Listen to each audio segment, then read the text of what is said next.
বাহিরে দেখা যাবে সমাজের ভিতরে এমন মানুষ আছে যারা বলবে যে এদের কোনো কাজ কাম নাই, পাগলের মতো তারা 2 দিন পর, সপ্তাহ পর, 15 দিন পর মাইক ভেঙে আর 10-15-20 জন মানুষকে ডেকে এই নিয়ে শুধু বক্তব্য করে করে চলে যাচ্ছে, অথচ এগুলো শুনবে না। এইগুলো কথা আল্লাহর নবী জামানায় বলেছিল। এমনকি রাসূল সাল্লাল্লাহু আলাইহি ওয়াসাল্লামকে মক্কার মাটিতে, মদিনার মাটিতে কত কাফের কেউ বলেছিল একজন ছাগল চড়া মানুষ আজকে আবার নবী হয়ে গেল। কেউ বলেছিল যে মিরাজ থেকে চলে এলো একজন পাগল, অনেক কথা বলেছিল। আমি আপনাদের সংক্ষিপ্ত সময়ে শুধু এক দুটি কথা বলি। আল্লাহ কোরআনে বারবার বলেছেন ওয়ালা তাকরাবুল ফাওয়াহিশা, যেখানে ফাহিশা চলে, গান বাজনা, বাদ্য যন্ত্র, টিভি, মদ, শরাব যেখানে চলো, সেখানে আল্লাহ বলেছেন ওর কাছেই যেও না। যদিও আমি একজন পাপী তাপী গুনাহগার বান্দা, তবুও আপনি আমার কথাটা এতটা মনে করবেন না যে আজকে এই কথাটা আব্দুল রাজ্জাক বলে গেল। জি না, এটা আল্লাহর কথা বলছে। আল্লাহ কোরআনে বারবার প্রতিটি জায়গায় বলেছে, একাধিক জায়গায় বলেছেন ওয়ালা তাকরাবুল ফাওয়াহিশা, যেখানে ফাহিশা চলে, যেখানে শরাব, মদ, জুয়া চলে, ওর ধারে কাছেই যেও না, ওখানে গেলেই তুমি ফেঁসে যাবে। আল্লাহ তাবারক ওয়া তাআলা অন্য আয়াতে বলেন আপনি যে মদ খাচ্ছেন, আপনি যে শরাব পান করছেন, হিন্দি ফিল্মের একটি গান আছে, মুঝে পীনে কা শौक नहीं है पीता हूं फिर भी गम भुलाने के लिए, যে আমি মদ আসলে পান করতে চাই না, কিন্তু আমি আমার টেনশনটাকে দূর করার জন্য আমি শরাব পান করছি। তাহলে এবার আপনারা বলেন, শরাব মদ পান করলে কি মানুষের টেনশন দূর হবে? জি না, কখনোই হবে না।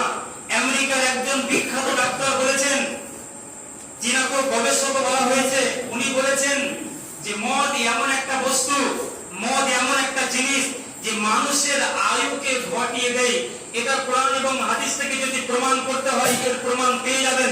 তারপরেও উনি একজন বিখ্যাত ডাক্তার, তিনি বারবার এটা মেসেজ করেছেন, এমনকি ফেসবুকেও ছেড়েছেন যে এই মদ মানুষের আয়ুকে ঘটাতে ঘটাতে অনেকটাই কমিয়ে দেয়। রাসূল সাল্লাল্লাহু আলাইহি ওয়াসাল্লাম যে মদকে হারাম করেছেন তার আমি আপনাদেরকে মাত্র 1 থেকে 2টা সাহিহ দেখাই। এক, উসমান রাদিয়াল্লাহু তাআলা আনহু বলেন রাসূল সাল্লাল্লাহু আলাইহি ওয়াসাল্লাম বলেছেন ইজতানিবুল খামরা ফাইন্নাহা কুল্লু ফাহিশাতিন। আরেক জায়গায় আল্লাহ তাবারক ওয়া তাআলা নবী বলেছেন ইজতানিবুল খামরা ফাইন্নাহা উম্মুল খাবারিস। পৃথিবীর মানুষ, তোমরা নেশাদার দ্রব্য থেকে বেঁচে থাকো। কেন?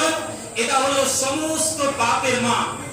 আবু দারদা রাদিয়াল্লাহু তাআলা আনহু থেকে বর্ণিত, তিনি বলেন আউসিরিল খালিলি, আমি আমার প্রিয় বন্ধু তথা মুহাম্মদ সাল্লাল্লাহু আলাইহি ওয়াসাল্লাম আমাকে বললেন যে ওয়ালা তাশরাবান্নাল খামরা ফাইন্নাহু রাসু কুল্লি ফাহিশাতিন, খবরদার তোমরা মদ পান করিও না। কেন? এটা সমস্ত পাপের মাথা। মুআয রাদিয়াল্লাহু তাআলা আনহু থেকে বর্ণিত, তিনি বলেন রাসূল সাল্লাল্লাহু আলাইহি ওয়াসাল্লাম বলেছেন যে লা তাশরিবিল খামরা, খবরদার তোমরা মদ পান করিও না। কেন? ফাইন্নাহা মিফতাহু কুল্লি শাররিন, যেহেতু এই মদ হচ্ছে সমস্ত পাপের চাবি। তাহলে আল্লাহর নবী এক হাদিসে বললেন এই মদ হচ্ছে সমস্ত পাপের মা। আরেক জায়গায় বললেন মদ হচ্ছে সমস্ত পাপের মাথা। আরেক জায়গায় বললেন সমস্ত পাপের চাবি। এই 3টি বাক্যের সমন্বয় কি? এই 3টি বাক্য থেকে আল্লাহ রাসূল আমাদেরকে কি বোঝাতে চাইলেন? আমি সংক্ষিপ্ত বলি, এই 3টা বাক্যের সমন্বয় হচ্ছে যে পাপের মা বলতে মানুষ যখন শরাব পান করে নেবে তখন বাপকে যেই ভাষাতে গালি দিবে, গ্রামের লোককে একই ভাষাতে গালি দিবে। কোন মহিলার সাথে যদি সে জেনা করে, মায়ের সাথেও সে একই জেনা সে মনে করবে। এই হলো পাপের মা, পাপের মাথা।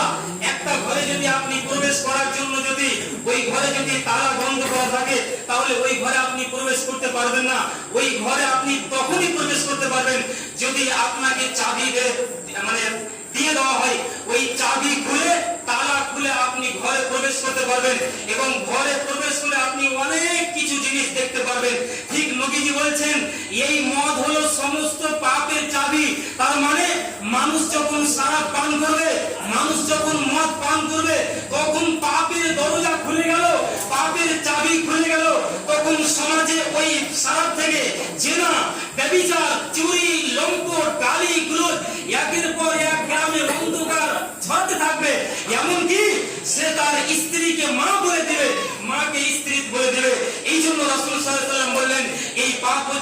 এই মদ হচ্ছে সমস্ত পাপের মা, মদ হচ্ছে সমস্ত পাপের মাথা, মদ হচ্ছে সমস্ত পাপের চাবি।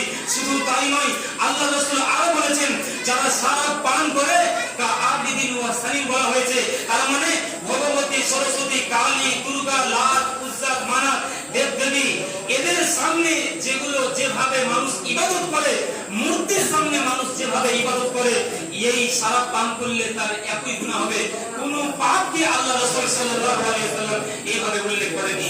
এই জন্য আমি আমার যুবক ভাইদেরকে বলবো যে আমাদের সাথে এই যুবক ভাইরাও সাথে আছে।